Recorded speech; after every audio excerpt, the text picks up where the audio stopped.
여기 68살에 은퇴한 공무원이 있습니다. 매달 나오는 연금 350만 원, 예금 3억 원, 서울 도심에 위치한 두 채의 부동산. 누가 봐도 부러워할 만한 그야말로 고스펙 노후를 갖춘 사람입니다. 하지만 아무도 예상치 못했습니다.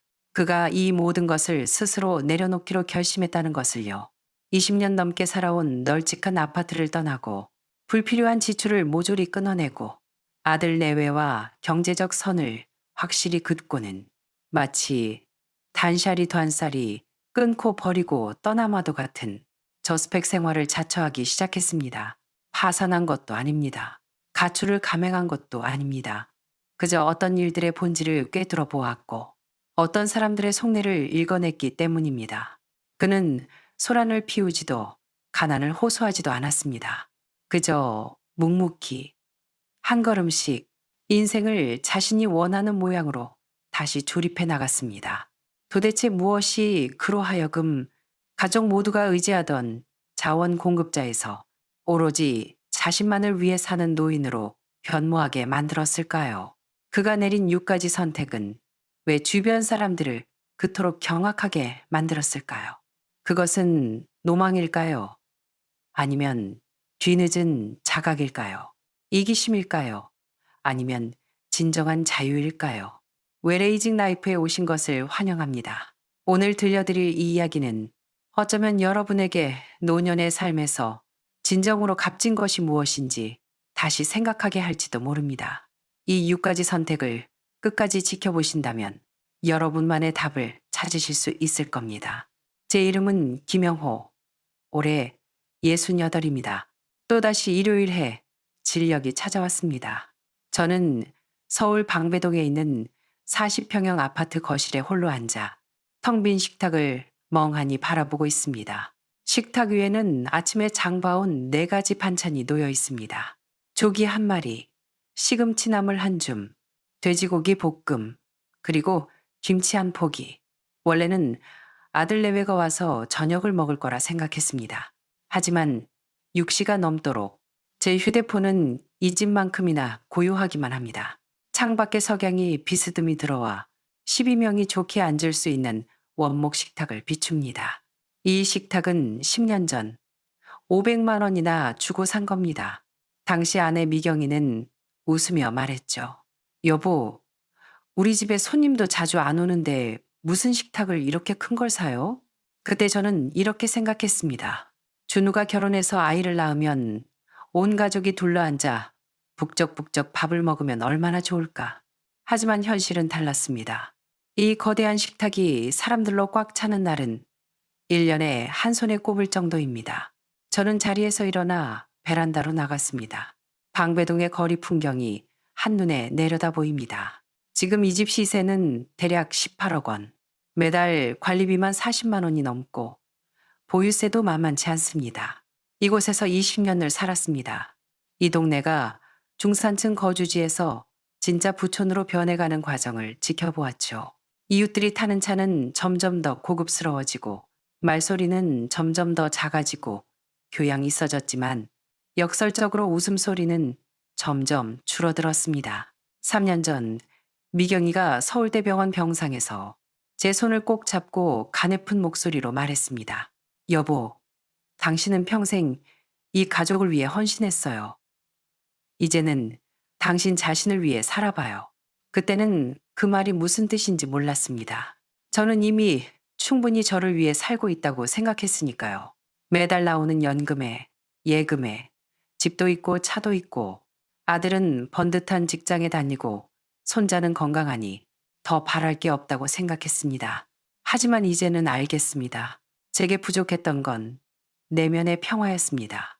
진정한 즐거움, 누군가에게 증명할 필요 없는 온전한 자유 말입니다.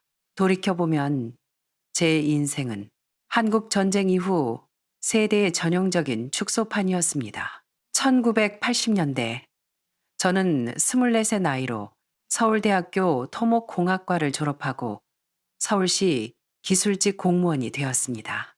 그때 대한민국은 개발의 열기로 뜨거웠습니다. 도처가 공사판이었고 우리 같은 젊은 공무원들에게 야근은 일상이었습니다. 미경이와 결혼했을 때 우리는 관악구의 허름한 10평짜리 전셋집에서 시작했습니다. 당시 쥐꼬리만한 월급으로는 그마저도 벅찼습니다. 하지만 우리는 행복했습니다. 매일 밤 미경이는 제가 퇴근할 때까지 기다렸다가 함께 저녁을 먹었습니다. 간단한 계란볶음밥에 콩나물국뿐이었지만 우리는 새벽까지 이야기꽃을 피웠습니다. 주말이면 중고 오토바이를 타고 한강변을 달리거나 북한산을 오르곤 했습니다. 그때의 서울은 지금처럼 차가 많지 않았고 공기도 맑았으며 삶의 속도도 지금처럼 숨가쁘지 않았습니다. 90년대 저는 과장으로 승진했고 살림도 펴졌습니다. 우리는 학군 좋다는 방배동으로 이사했습니다. 준우가 10살 때였죠. 우리는 무리해서 사립초등학교에 보냈습니다. 학비가 만만치 않았지만 미경이가 걱정할 때마다 저는 말했습니다. 다 괜찮아. 고생은 우리 대에서 끝내야지. 자식은 더 잘 살게 해줘야 하잖아. 2000년대 들어 서울 집값이 폭등하기 시작했습니다. 저는 모아둔 돈으로 마포에 오피스텔 하나를 사두었습니다. 투자인 동시에 아들의 미래를 위한 보험이었죠.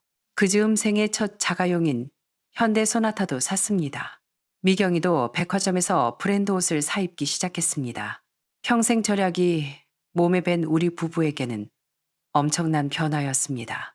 2010년대에 준호는 대학을 졸업하고 판교에 있는 대기업 IT 계열사에 입사했습니다. 연봉이 6천만 원이 넘었죠. 저는 제 인생의 과업을 완수했다고 느꼈습니다. 아들은 번듯하고 며느리 지은이도 은행원이니 조건이 맞았습니다. 심지어 저는 그들이 동탄에 신혼집을 마련할 때 계약금까지 보태주었습니다. 하지만 되돌아보니 이 성취를 위해 제가 치른 대가는 무엇이었습니까? 저는 준우가 처음 아빠라고 부르는 순간을 놓쳤습니다. 현장 감리 때문이었죠. 초등학교 졸업식도 못 갔습니다. 긴급대책회의 때문이었습니다. 심지어 대학 수능 성적 발표 날에도 저는 부산 출장 중이었습니다. 가장 가슴 아픈 건 미경이가 항암 치료를 받던 그 시기에도 저는 여전히 새벽별 보고 나가 밤늦게 들어왔다는 겁니다. 아내는 불평 한마디 없이 당신 일 중요하잖아요. 나 혼자 갈 수 있어요. 라고 했습니다. 하지만 이제와 생각해보니 홀로 병원에서 링거를 맞고 집에서 거울을 보며 빠지는 머리카락을 확인하던 그 순간에 아내가 느꼈을 외로움이 뼈에 사무칩니다. 지금의 저는 시세 18억짜리 아파트에 살지만 관리비 고지서를 볼 때마다 한숨이 나옵니다. 준우는 BMW를 몰고 다니지만 매달 할부금 갚느라 허덕이고 가끔 돈이 모자라면 제게 손을 벌립니다. 연봉은 1억 원 가까이 되지만 차 할부금, 대출이자, 손자 학원비, 생활비, 며느리의 품위 유지비로 다 나가고 나면 매달 남는 돈은 50만 원도 안 됩니다. 종잣돈을 모으는 건 꿈도 못 꿀 일이죠.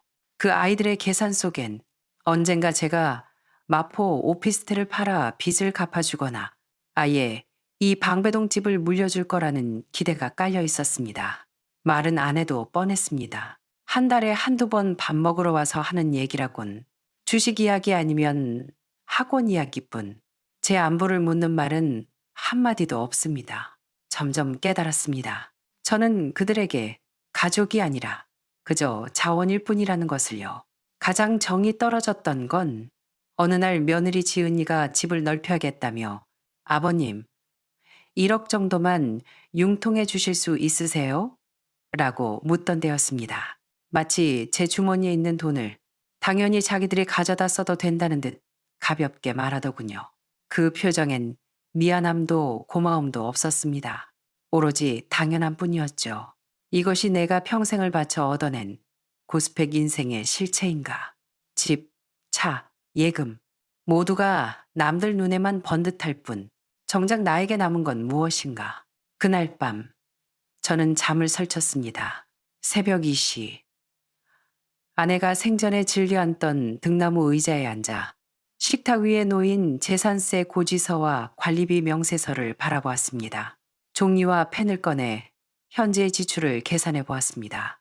관리비 40만 원, 공과금 15만 원, 생활비 100만 원, 거기에 준우에게 손자 학원비 보태라고 주는 용돈 50만 원, 매달 나가는 돈만 200만 원이 넘습니다. 제 연금이 350만 원이니 먹고는 살지만 저는 마치 과도하게 설계된 정밀기계 같았습니다. 부품은 점점 늘어나고 유지비는 비싸지는데 효율은 떨어지는 기계. 집은 크지만 텅 비었고 냉장고는 꽉 찼지만 입맛이 없고 돈은 있지만 마음은 공허했습니다. 아내의 말이 다시 귓가에 맴돌았습니다. 이제 당신 자신을 위해 살아봐요. 저는 안방을 돌아보았습니다. 아내가 좋아했던 침대 스탠드가 켜져 있었습니다. 서랍을 열어 아내의 가계부를 꺼냈습니다. 한 장 한 장 넘겨보았습니다. 신혼 시절 콩나물값 100원을 아끼던 기록부터 준우 등록금, 나중에 병원비까지 빼곡히 적혀 있는 숫자들, 불평 한 줄 없는 그 기록들을 보며 그날 밤 저는 결심했습니다. 내 인생을 재설계하겠다. 불필요한 부품은 다 떼어내고 진짜 삶을 되찾겠다. 누구를 위해서가 아니라 오직 나를 위해서. 집의 본질은 과시가 아니라 온기다. 수첩에 그 문장을 적는 순간 이미 행동할 준비는 끝났습니다. 준우에게 알리지 않고 부동산 중개소를 찾았습니다. 방배동 집을 전세도 아니고 반전세로 내놓기로 했습니다. 중개인은 제 집이 위치도 좋고 인테리어도 훌륭하다며 보증금 10억에 월세 300만 원은 충분히 받을 수 있다고 흥분했습니다. 세금과 관리비 부담에서 벗어나는 건 물론이고 매달 300만 원이라는 현금 흐름이 추가로 생기는 셈이었습니다. 더 중요한 건 제게 딱 맞는 거처를 찾는 일이었습니다. 저는 서대문구 홍제동에 오래된 빌라촌을 뒤졌습니다. 엘리베이터 없는 3층, 15평 남짓한 작은 집. 하지만 걸어서 5분이면 지하철역이고 10분이면 대학병원이 있는 곳. 집주인은 70대 할머니였는데 대화가 잘 통했습니다. 선생님처럼 점잖은 분이 오신다니 월세를 깎아드려야죠. 보증금 5천에 월세 60만 원으로 계약했습니다. 이사하는 날, 저는 꼭 필요한 것만 챙겼습니다. 아내의 등나무 의자, 결혼사진, 책 몇 권, 그리고 간소한 식기류, 그 비싼 장식품들, 안 쓰는 가전제품들, 산더미 같은 잡동사니는 모두 아름다운 가게와 재활용 센터에 기부했습니다. 새 집의 등나무 의자에 앉아 창밖으로 보이는 홍제동의 골목길을 바라보는데 가슴 속에서 전례 없는 해방감이 밀려왔습니다. 15평 좁은 집이지만 모든 공간이 내 손길이 닿는 곳이고 모든 물건이 존재 이유가 있었습니다. 준우가 제가 이사한 사실을 안 건 일주일 뒤였습니다. 평소처럼 방배동 집에 왔다가 현관 비밀번호가 바뀐 걸 알고 당황해서 전화를 했더군요. 아빠, 어디세요? 집에 웬 낯선 사람들이 이삿짐을 나르고 있어요. 나 이사했다. 주소 찍어주마. 저는 담담하게 말했습니다. 30분 뒤 준우와 며느리가 제 새집 현관에 나타났습니다.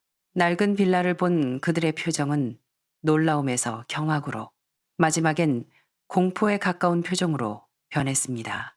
아버님, 혹시 어디 편찮으세요? 치매 검사라도. 며느리가 조심스럽게 물었습니다. 아니면 왜 이런 곳으로, 이런 곳이 어때서? 저는 그들에게 차를 내주며 말했습니다. 깨끗하고 안전하고 편하다. 이보다 더 중요한 게 있니? 준우는 방 안을 서성거리며 안절부절 못했습니다. 회사 사람들이나 친척들이 알면 뭐라고 하겠어요? 제가 아버지를 모시지도 않고 이런 곳에 방치했다고 욕할 겁니다. 저는 종이 한 장을 꺼내 보여주었습니다. 두 집의 비용을 비교한 표였습니다. 방배동 아파트, 관리비 플러스 세금 플러스 유지비, 월 평균 100만 원 지출, 홍제동 빌라, 월세 플러스 공과금 월 평균 70만 원 지출. 단순 비용만 봐도 이득이지만 더 중요한 건 시간과 건강이다. 병원까지 40분 걸리던 게 10분으로 줄었고 주차 전쟁 없이 시장까지 걸어서 5분이다. 게다가 저는 그들을 똑바로 쳐다보며 말했습니다. 방배동 집 월세로 매달 300만 원이 들어온다. 연금까지 합치면 내 수입이 월 650만 원이 넘는 셈이지. 자, 내가 가난해진 거냐, 부자가 된 거냐? 준우는 할 말을 잃었습니다. 하지만 여전히 자존심 상해하는 눈치였습니다. 며느리는 마치 이 집 벽지에 전염병이라도 묻어있는 양미간을 찌푸리고 있었죠. 홍제동으로 이사 온 후 저는 뜻밖의 즐거움을 발견했습니다. 바로 전통시장입니다. 매일 아침 7시 인왕시장으로 산책을 나갑니다. 백화점 지하 식품관에 화려한 포장은 없지만 펄떡이는 생명력이 있는 곳입니다. 생선가게 사장님은 어떤 놈이 물이 좋은지 알려주고 정육점 총각은 오늘 들어온 고기로 뭘 해먹으면 좋은지 수다를 떱니다. 식습관도 바꿨습니다. 하루 2끼. 아침은 간단하게, 저녁은 정성스럽게 가공식품과 외식을 끊고 제철 식재료로 직접 요리했습니다. 한 달 뒤 혈압이 140, 90에서 120, 80으로 떨어졌고 체중도 5kg나 줄었습니다. 하지만 저의 이런 생활 방식은 곧 가족들의 우려를 샀습니다. 어느 토요일 오후 며느리가 쇼핑백을 한가득 들고 찾아왔습니다. 홍삼, 비타민, 영양제 등 비싼 것들 뿐이더군요. 얼핏 봐도 50만 원은 넘어 보였습니다. 아버님, 너무 궁상맞게 드시지 마세요. 걱정을 가장한 타박이었습니다. 남들이 보면 저희가 굶기는 줄 알아요. 건강 챙기셔야죠. 저는 아내가 했던 말을 떠올렸습니다. 비싼 게 꼭 좋은 건 아니야. 제일 좋은 건 제일 단순한 거야. 지은아, 마음은 고맙다. 하지만 이걸 좀 보렴. 저는 지난주 건강검진 결과지와 제가 직접 작성한 식단표를 내밀었습니다. 검사 결과는 모든 수치가 정상, 아니, 제 나이대보다 훨씬 좋았습니다. 식단표에는 단백질, 비타민 섭취량이 꼼꼼히 기록되어 있었죠. 내 몸 상태는 웬만한 40대보다 좋다. 그리고 한 달 식비는 30만 원도 안 된다. 며느리는 당황한 기색이 역력했습니다. 궁상맞은 노인네가 과학적 데이터로 반박할 줄은 몰랐겠죠. 그래도 아버님, 체면이라는 게 있잖아요. 체면? 저는 헛웃음이 나왔습니다. 체면이 밥 먹여주냐? 체면이 건강을 지켜줘? 저는 부엌으로 가서 저녁상을 차렸습니다. 굴전, 돼지고기, 김치찌개, 시금치 나물, 오이 무침. 재료비는 10,000원도 안 들었지만 정성을 다해 만들었습니다. 시장에서 사온 싱싱한 굴로 부친 전은 향긋했고 김치찌개는 멸치 육수를 우려내 깊은 맛이 났습니다. 준우 가족은 말없이 하지만 허겁지겁 그릇을 비웠습니다. 손자 민준이가 말했습니다. 할아버지, 식당 밥보다 훨씬 맛있어요. 그제야 저는 확신했습니다. 음식의 본질은 가격표나 브랜드가 아니라 영양과 정성, 그리고 함께 나누는 온기라는 것을요. 이사 2달 후, 준우는 제 사회생활을 걱정하기 시작했습니다. 아빠, 집에만 계시지 말고 활동 좀 하세요. 그가 주선한 모임은 공무원 퇴직자 연합회였습니다. 회비가 20만 원인 고급 사교 모임이었죠. 방배동의 고급 한정식집 룸에 12명이 모였습니다. 옛 동료들이었지만 대화 내용은 뻔했습니다. 김 과장, 홍제동으로 갔다며? 재개발 투자하러 간 거야? 우리 손자가 이번에 과학고 붙었는데 학원비가 장난 아니야. 요즘 주식장이 안 좋아서 달러로 갈아탔어. 모두가 자신이 얼마나 잘 살고 있는지 증명하느라 혈안이 되어 있었지만 그들의 미소는 뻣뻣했습니다. 저에 대한 반응은 더 가관이었습니다. 경제적으로 망했냐는 둥, 어디 아프냐는 둥, 우울증 상담을 받아보라는 둥. 김 선배, 나이 들수록 안정이 최고야.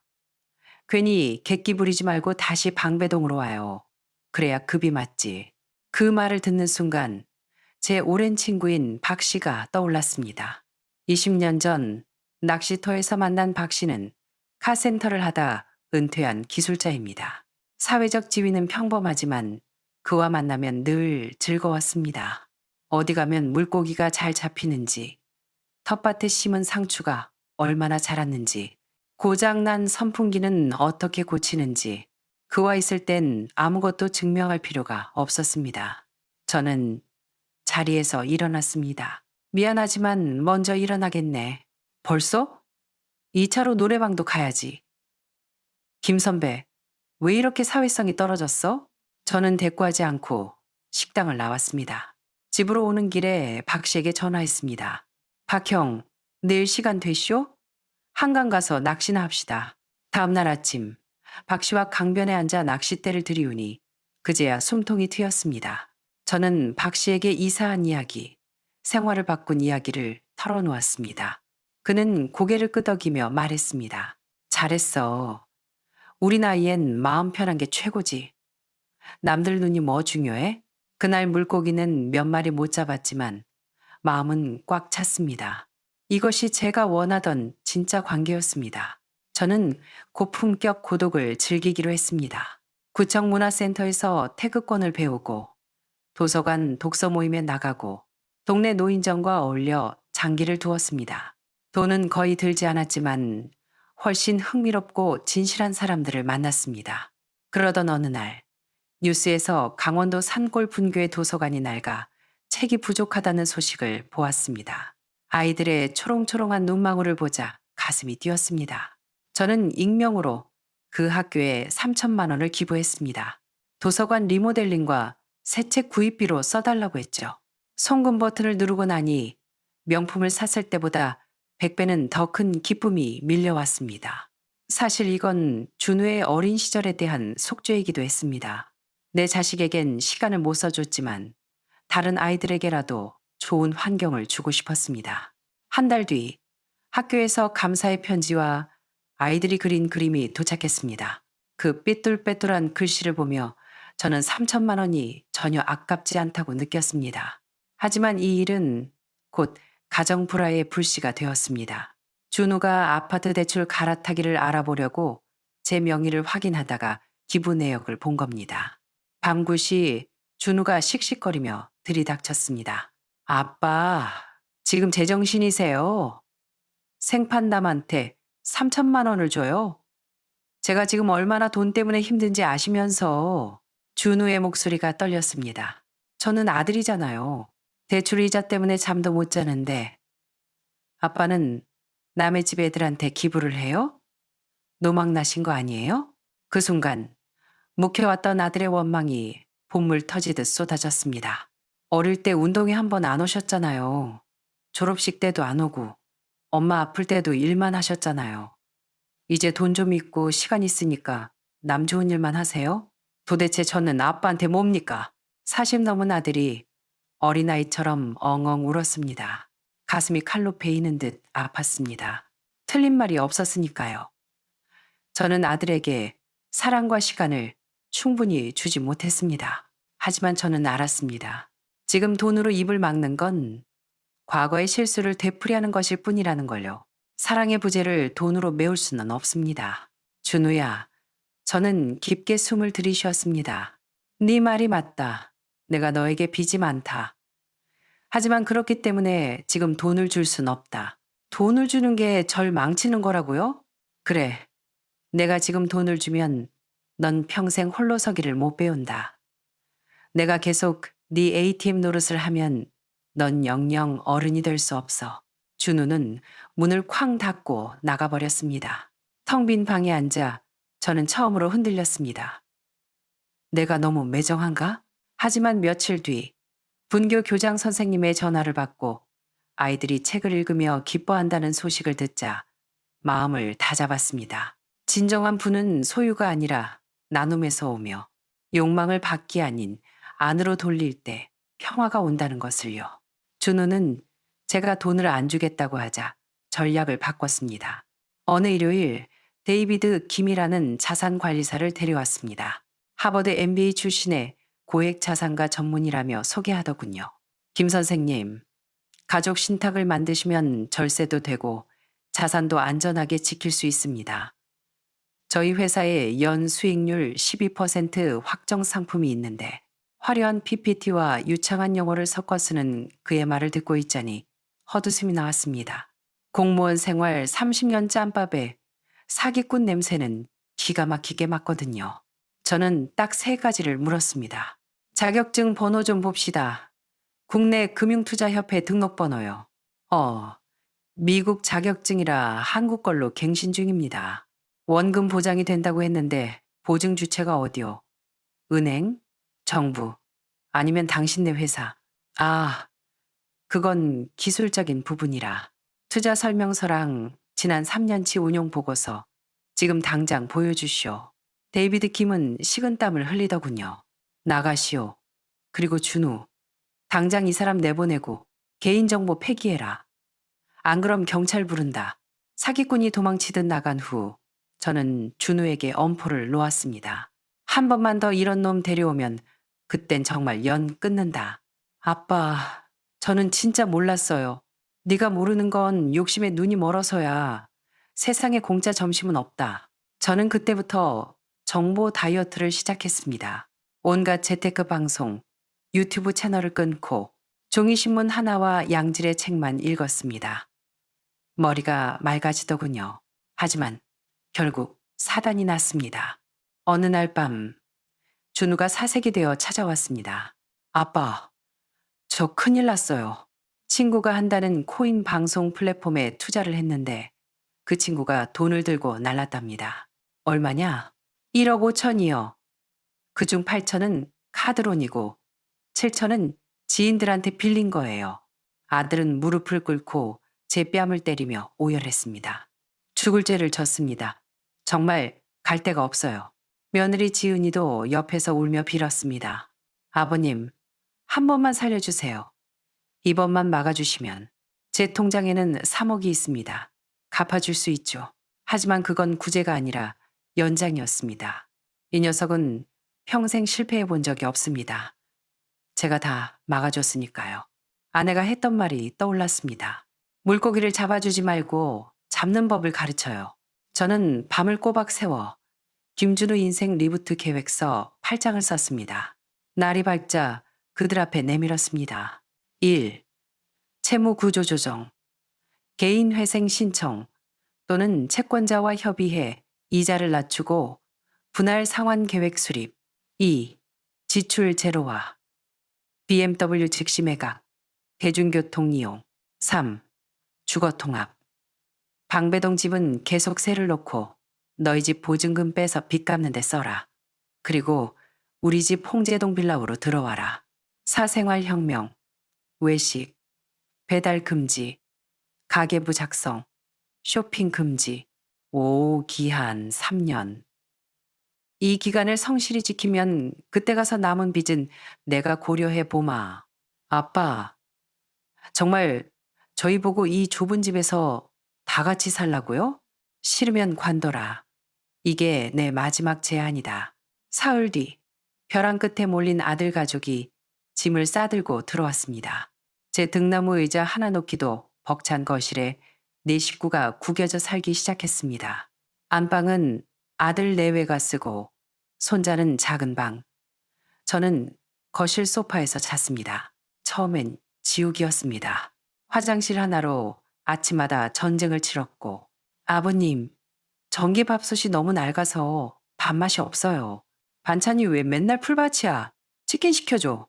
며느리의 불평과 손자의 투정이 끊이지 않았습니다. 하지만 저는 묵묵히 버텼습니다. 이건 다시 태어나기 위한 산통이니까요. 변화는 의외의 곳에서 시작되었습니다. 어느 일요일, 제가 고장난 라디오를 고치고 있는데 손자 민준이가 관심을 보였습니다. 할아버지, 그건 뭐예요? 이건 콘덴서라는 거야. 이게 고장나서 소리가 안 나는 거란다. 납땜기로 부품을 갈아 끼우자 라디오에서 음악이 흘러나왔습니다. 우와, 할아버지 마법사 같아요. 민준이의 눈이 빛났습니다. 그날 이후 우리는 홍제동 수리단이 되었습니다. 고장난 선풍기, 드라이기, 장난감을 고쳤습니다. 그러자 준우가 슬그머니 끼어들더군요. 아빠, 저 대학 때 전자공학 부전공 했잖아요. 회로도는 제가 더 잘 봐요. 3대가 머리를 맞대고 고물 TV를 고치던 날, 우리는 하이파이브를 하며 웃었습니다. 회사에서 코딩만 하다가 손으로 뭘 고치니까 진짜 사는 것 같네요. 준우의 얼굴에 오랜만에 진짜 생기가 돌았습니다. 3개월이 지나자 집안 분위기가 바뀌었습니다. 며느리 지은이는 10,000원으로 차리는 건강 밥상을 연구하더니 요리 블로그를 시작해 쏠쏠한 수익을 내기 시작했습니다. 아버님, 제가 만든 나물 반찬이 백화점 거보다 맛있대요. 명품 가방 타령하던 며느리가 콩나물값 아낀 걸 자랑하게 되었습니다. 준우는 출퇴근 버스에서 멍하니 있는 대신 재테크 공부와 영어 공부를 했습니다. 차 유지비랑 기름값만 아껴도 한 달에 100만 원은 굳네요. 제가 그동안 미쳤었나 봐요. 가장 큰 수확은 민준이었습니다. 학원 뺑뺑이를 그만두고 저와 기계를 고치던 민준이가 교내 과학 발명품 대회에서 상을 타온 겁니다. 할아버지, 저 나중에 로봇 공학자 돼서 고장난 거 다 고쳐주는 로봇 만들 거예요. 1년 반 만에 준우는 빚의 80%를 갚았습니다. 생활비가 확 줄어드니 갚는 속도가 빨라진 겁니다. 그리고 무엇보다 우리는 진짜 가족이 되었습니다. 돈 얘기가 아니라 서로의 하루를 묻고 함께 고치고 함께 밥을 먹는 사이. 2년이 조금 넘었을 때 빚을 모두 청산한 준우가 말했습니다. 아빠, 저희 근처 투룸 빌라로 독립하겠습니다. 그래, 잘 생각했다. 하지만 매일 저녁 먹으러 올 거예요. 민준이가 할아버지랑 수리해야 한다고 난리거든요.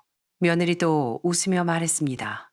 아버님, 반찬은 제가 해올게요. 이제 제 요리 솜씨 아시잖아요? 그들이 이사 가던 날, 저는 다시 혼자가 되었지만 외롭지 않았습니다. 제 인생은 3단계를 거쳤습니다. 1단계, 더 많이 가지면 성공이라 믿었던 축적의 시간. 2단계, 진짜 필요한 것만 남기는 비움의 시간. 3단계, 따로 또 같이 행복한 자유의 시간.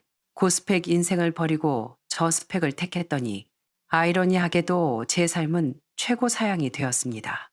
물질로부터의 자유, 건강한 몸, 맑은 정신, 그리고 끈끈해진 가족 관계. 지금 저는 홍제동의 낡은 빌라 창가에 앉아 이 글을 씁니다. 진정한 부자는 소유가 적은 사람이 아니라 욕망이 적은 사람입니다. 진정한 성공은 남에게 보여주는 것이 아니라 나 스스로 만족하며 사는 것입니다.